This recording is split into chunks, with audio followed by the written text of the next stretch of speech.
فرمائی کہ تمام لواحدین کو، متعلقین، متوسلین کو صبر جمیل اور اجر جزیل عطا فرمائے۔ اس موقع پر مختصر سے وقت کے لیے جو میں نے اپنے کتاب کا موضوع رکھا ہے وہ ہے کل نفس ذائقۃ الموت۔ ہر ایک آدمی جانتا ہے اس کا معنی کہ ہر نفس میں موت کا ذائقہ چکھنا ہے۔ یہ ساری دنیا اختلافات سے بھری ہوئی ہے،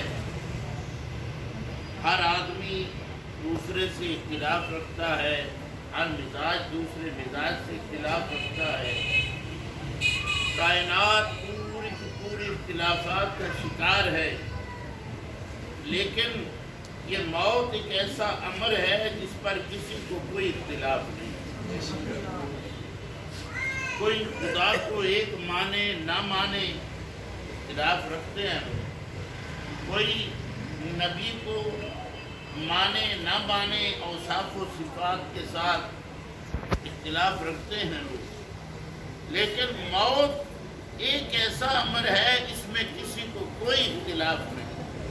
کوئی کلمہ پڑھ رہا ہے وہ بھی کہتا ہے ایک دن موت آنی ہے، کوئی کلمہ نہیں پڑھتا وہ بھی کہتا ہے ایک دن مر جانا ہے۔ تو دوستو، جب یہ ایک متفقہ لاحق عمل ہے اور امر ہے کہ موت آنی ہی آنی ہے، تو جاننا ضروری ہو گیا کہ موت جب آنی ہے تو موت کہتے کسے؟ موت کہتے کسے ہیں؟ ہمارے تخیلات میں موت اسے کہتے ہیں نا کہ جناب جو ہم لوگ بیٹھے ہیں یہ زندہ ہیں اور جو قبروں میں چلے گئے وہ مر گئے، انہیں موت آ گئی ہے۔ یا یوں کہہ لیں کہ نبض چل رہی ہو، دل دھڑک رہا ہو، نظروں سے دیکھ رہے ہوں، جسم حرکت کر رہا ہو، یہ زندگی ہے، سب کچھ اس کے الٹ ہو جائے گی موت۔ تو یہ نظریہ میرا ہی نہیں، آپ کا بھی ہے، پوری دنیا کے لوگوں کا ہے، لیکن کیونکہ ہم مسلمان ہیں تو مسلمان اپنا ہر نظریہ جو ہے وہ اللہ کے قرآن سے لیتا ہے، اللہ کے فرمان سے لیتا ہے۔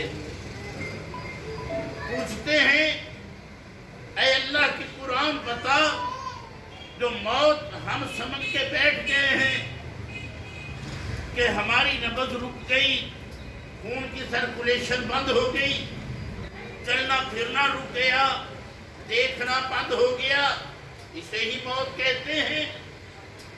اور نبض چل رہی ہو، دل دھڑک رہا ہو، چل پھر رہے ہوں، آوازیں کس رہے ہو، کیا اسے ہی زندگی کہتے ہیں؟ تو قرآن فرماتا ہے سنو، اگر تم نے مجھ سے فلسفہ زندگی لینا ہے تو سنو، وَلَا تَقُولُوا لِمَّن يُقْتَلُ فِي سَبِيلِ اللَّهِ أَمْوَاتٌ بَلْ أَحْيَاءٌ وَلَٰكِن لَّا تَشْعُرُونَ۔ جو زندگی خدا اور اس کے رسول کے محبت میں گزرے،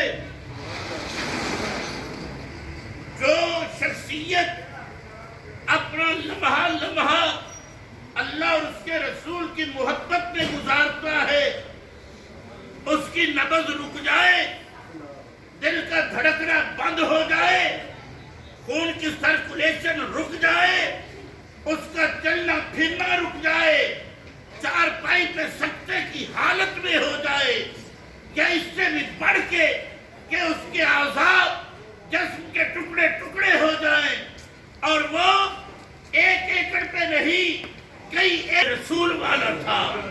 یہ وجود جو ہے اللہ تعالیٰ کا، اسے اللہ نے وہ زندگی دے دی ہے کہ یہ روح کا محتاج نہیں ہے، یہ دھڑکنوں کا محتاج نہیں ہے، یہ زمین کے اندر ہو تب بھی یہ زندہ ہے، زمین کے اوپر ہونا چاہیے۔ سمجھتے ہو دھڑکنیں چل رہی ہوں،